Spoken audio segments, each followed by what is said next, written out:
na ang caravan rally sa Cebu, hinarang ng mga pulis at hinuli yung mga motor nila kasi daw nakaharang. Tingnan nyo kung gaano ka mga uto-uto at mga abusado na rin ang mga pulis. Kung ano ang utos, kahit alam nila ang mali, sunod ng sunod sila. Ayan, nandoon sila Mike Defensor. Oh, sige, tingnan, pakinggan yung mga taong bayan. Diyan si Jing Paras. Hindi naman sila nakaharang, oh. Tingnan nyo, ang luwag-luwag ng kalsada. Boy, paliwanag mo, ano nangyari? Ano lang naintindihan ng mga tao? Okay. Uuwi na sana kami. Tapos na ang rally. Around Cebu, kahit saan kami, hinaharang kami ng mga pulis. Hindi kami pwede dito, hindi kami pwede dyan, pati yung mga motorcycle riders namin. Pati doon sa plaza? Sa plaza, public place. Hinaras ng LTO. Ngayon, finally, nakikusap kami, politely with the police, na uuwi na kami. So, nandito na kami, hindi na kami nanggugulo. Nag-distribution ng food. Kakain kami at uuwi na. Yung mga motor dyan, nakapark yan doon. Hinila ng mga pulis papunta dito kasi obstruction. Now, yan lang naman ang kaya nila lagi, obstruction. Obstruction of justice. Napukay ng ina. Nakapanggigil. Obstruction of justice, pwede naman patabihin. Ito, ang daming ang kotse. Oh, yan. Obstruction daw. Oh. Pero yung mga truck, lahat, wala. Tsaka maluwag eh. Kami lang. Meron pa doon, oh. Sinasadya naman yan eh. Alam nyo na kung bakit. Kaya nga ipagdasal nating lahat na matigok ng tuluyan si Bangag. Correct. Peaceful kami. Ginawa mo pang entrapment kami.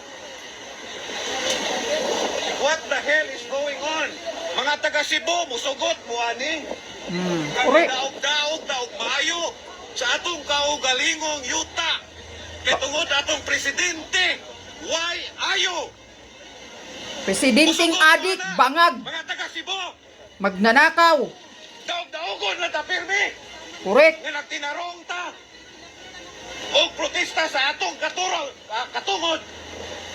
Maski ilat ang higukot, ilat ang iharang nagpatuo ta. Pero karon nga na mauli nami, kay di mi gustong samok. Isong mi tanawa naghanag pulis. Narangan sila ng daming pulis. Ha? Mauli nami. Na mauli naman sana sila. Higukot pa mi diri. Sana kakain lang naman sila, nagparking at kakain. Tingnan nyo, ganito. Ako man mo leader diri. Ako na lang ang prisura. Busado. Ayaw na lang na ilangti sila.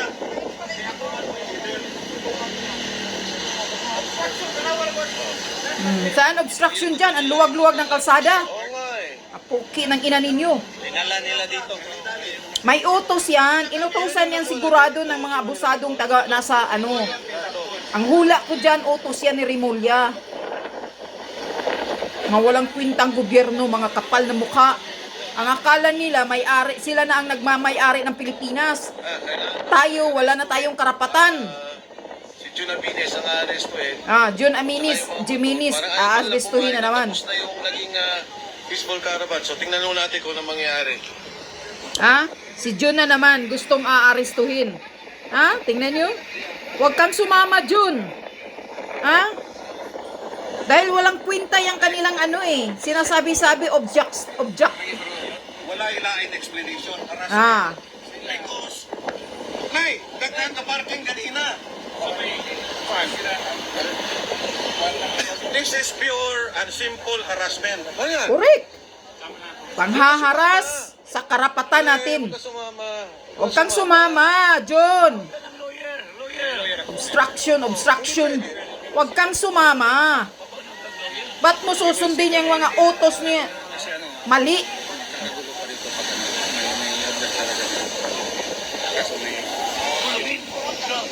Anong grabo lang tayong ginawa? Hindi pwede. Kaya nga, Sumama, Jun. wala kayong ginagawa. Papauwi na kayo. Peaceful kayong nag-rally dyan. Tapos bigla na lang kayong haharangin ang Kahit sana kung may ginawa tayo, eh, wala naman tayong ginawa. bigla kayong haharasin at hulihin mga motor. Pang-aabuso na po 'yan. Ano to? Tama yung sinasabi ni Congressman Levisti. Mayroon na tayong facto de martial law. Sikretong martial law na hindi sinasabi sa publiko.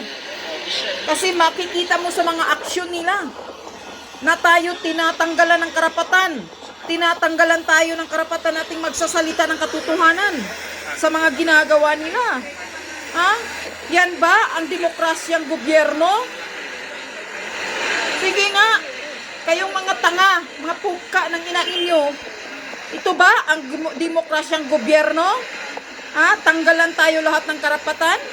Kay PRRD noon, kay Duterte, hindi nga ginagawa ang ganito? Kahit maraming mga nagraraling mga makakaliwa? Yung mga makakaliwa na nagrally sa Maynila, bakit yun ang hindi nila hinuhuli? Yun ay mga violenting, mga putang inang mga leftist na yun. Sana yun ang hinuhuli nila kasi yun ay talagang nag-o-obstruct. Talagang nakakadisturbo sa trapiko. Yung mga makakaliwang huhulihin ninyo, mga pulis. So, si Juno arestuin, ayusin lang ho namin. And, Talagang nakapag-gigil eh. Pero hindi ako papayag dahil wala namang violation itong mga tao to. Talagang ginigipit lang ho nila.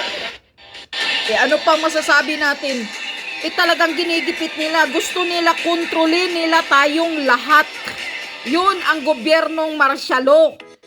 Gusto nilang kontrolin tayo katulad ng ginagawa ng Bangag Marcos ng ama ni Marcos doon.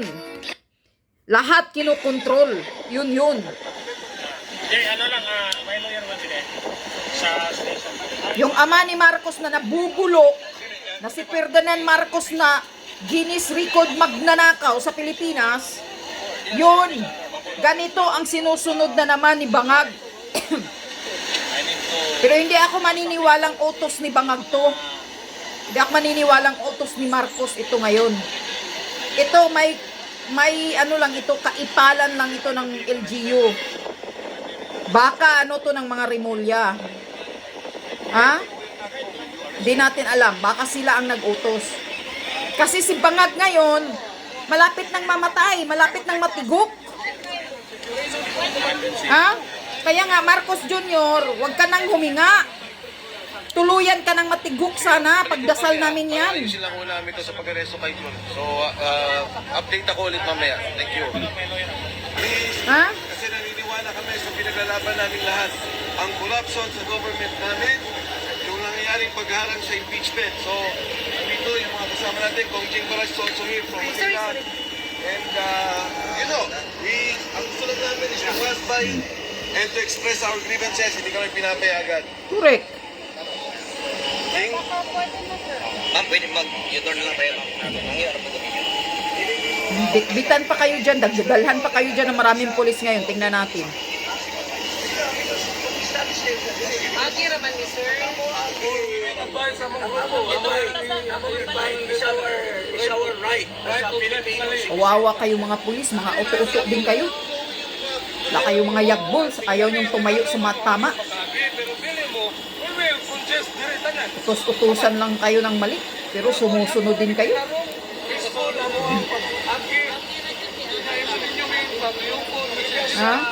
Dumadaan lang pala daw yung iba, nagparking doon. Yung iba kakain. Kakain lang pala sila, kaya pinaparking, hinila na yung mga motor nila. Tingnan nyo kung gaano kaabusado na rin itong mga pulis. Na rin kayong kwinta, mga pulis. Tandaan ninyo, hindi kayo lagi dyan sa posisyon ninyo. Mapapalitan din ang gobyerno. Padung sa Mambaling.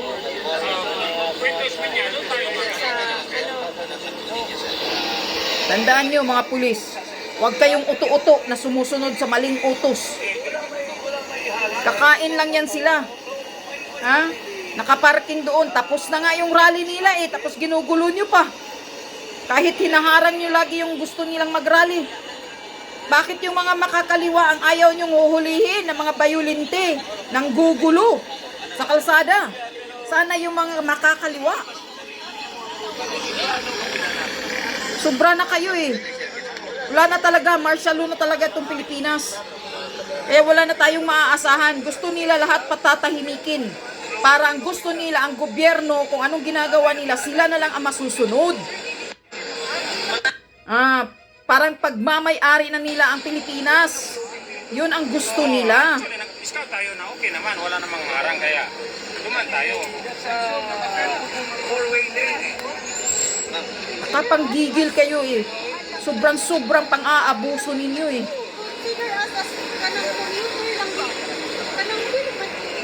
We're also taxpayer. No? Wami gihimo nga daotan, wami violent nga gibuhat. Ang mga dinaro nga moagi ni sa talo. Kung stop ang traffic light, mahulong ni. Obey me, okay. Tanan. Kaya nga. Tingnan nyo, kung ganito, walang kwenta na ang gobyerno ng Pilipinas. Yung anong, naaman may right. Subversibo, naamang gani. Naaman right. We have Maamang every gani rights ang kriminal. Ang kriminal na nakapatay na, nakapang-rape na, bibigyan pa yan ng rights dahil karapatan niya habang hindi pa siya convicted. tayo. Tapos kayo ginaganyan?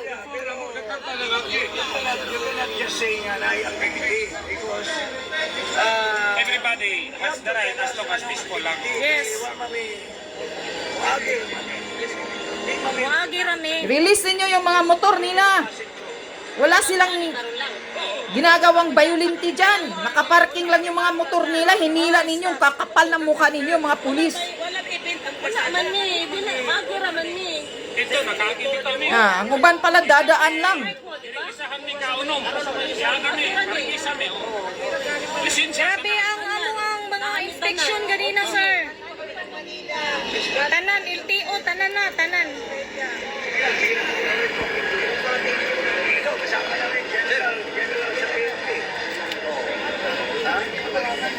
Grabe naman, unfair. Ay talagang unfair. Hindi nyo na masabi yan dahil sila na ang batas, sila na ang masusunod. Ganito na ang gobyernong bangag, adik. Tanan, yaagi ta. Pag-ion gurutan.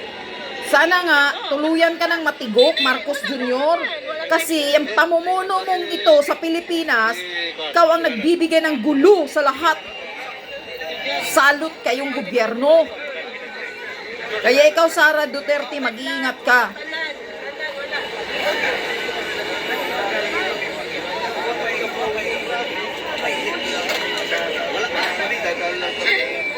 BBM jud nagsugo na ba? BBM, himatyo naman si BBM. Sana nga, mapatay na diretso dayon ba? Himatyo na si BBM. Oh, himatyo na. Pero dugay pa na mamatay, uy, kay masamang damo, matagal mamatay pa ng Judas. Tagal pa nang mamatay ng drug addict na Marcos.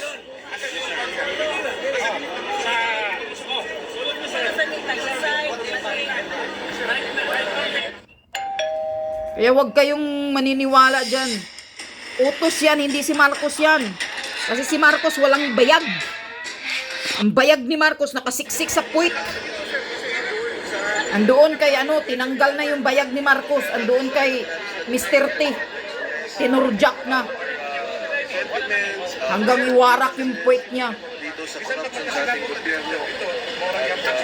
Naharang namin dito sa unom, sige mi diri kisahan mo. Comply naman ni. Maingon nga asa mo. Naming grupo sa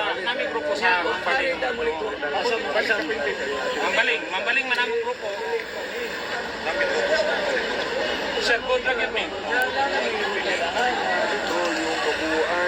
Kayo mga pulis, tandaan nyo hindi kayo lahat ng panahon andyan kayo sa posisyon nyo.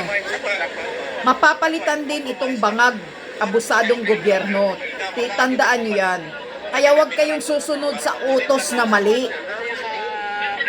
Wala naman silang ginagawang gulo. Yung mga motor nila nakaparking sa gilid dahil kakain sila. Pero hinuhuli, hinihila nyo pa. Bakit? Ano ba talaga ang gusto ninyo? Gusto nyo talagang magkagulo? Para may paraan na kayo, may rason na kayong magdeklara ng martial law sa publiko? Dahil sabi pa nga ni Congressman, Levisti, martial law na nga ngayon eh. Hindi dinideklara sa publiko. Kaya gusto nilang mayroong gulo. Para may rason na maideklara ng martial law ang malapit ng matigok na presidenteng walang kwintang inutil, hayop, hudas, salok, magnanakaw, putang inang Marcos.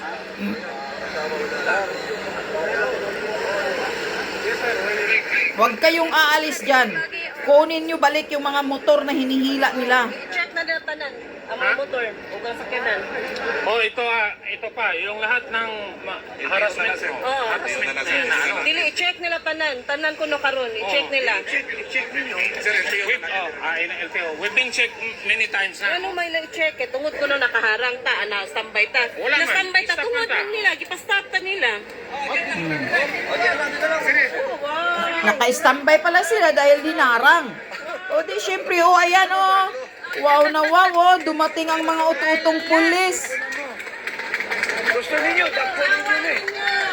Dakpa na lang ni. Ay, nagsunod-sunod sa mando ang mga uto-uto ng mga pulis. Wala kayong mga kwenta, kawawa lang kayo. Mga utosan.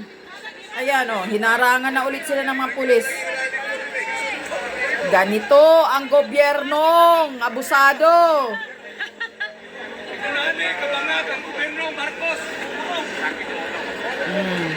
Kaya ikaw, Marcos Jr., matigok ka rin. Lahat kami, 90% na mga Pilipino, pinagdasal ka naming matigok ka ng tuluyan. Utang ina mo. Uniform karon jud. Tuta jud. Mga tuta. Kayo ang nasa ubos. Looy kayo ang mga tutang pulis. Walang mga bayag. Wow. Tingnan mo, biglang dumating. Kawawang mga tuta, mga pagmumukha ninyo nakakahiya. Biktima din kayo ng korupsyon. Pero may kriminal na tayo. Biktima din kayo sa kahirapan ng ano ngayon, mga bilihin. Tinuod nga krimen. Wala ni sila. Mga walayag bulls, mga talawan. Pero pag naan sa gubot, wala, nagtago. Ang tagal dumating kasi ang mga itlog, nagsuksukan ng mga itlog ninyo sa lubot ninyo. Yan, dapat sa inyo bastusin kayo. Tangina, nakapanggigil.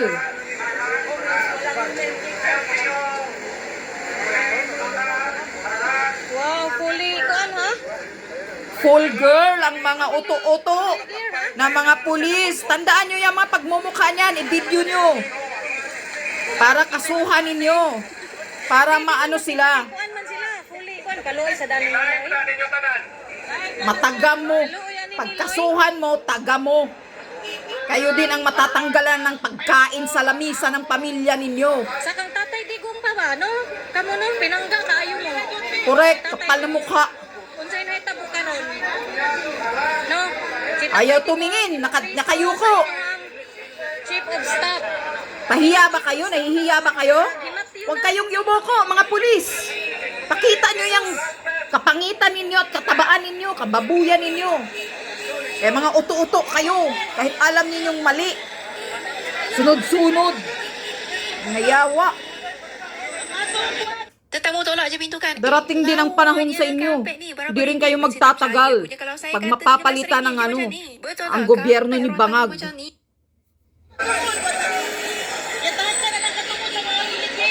Wala na. Martial law na nga, tinatanggalan na tayong lahat ng karapatan natin. Lahat ng nagsasalita, pinapatahimik nila. Ito sa inyo ha. Ito mga kakampi naman natin doon na ubusan lang. Oo nga. Hindi kakampi yan, mga uto-uto yan. Kakampi ba?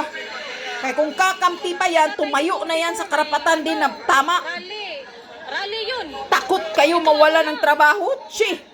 Nakakahiya kayong mga kapulisan. Kahit alam nyong mali, sunod-sunod kayo. Grabe. Takot matanggalan ng trabaho.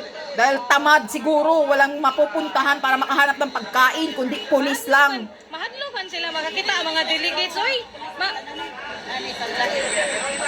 Pinagtatakpan yung mga pagmumukha nyo. Mapangit naman kayo eh. Ang delegates nga Parisay no nga mo si Marcos nga.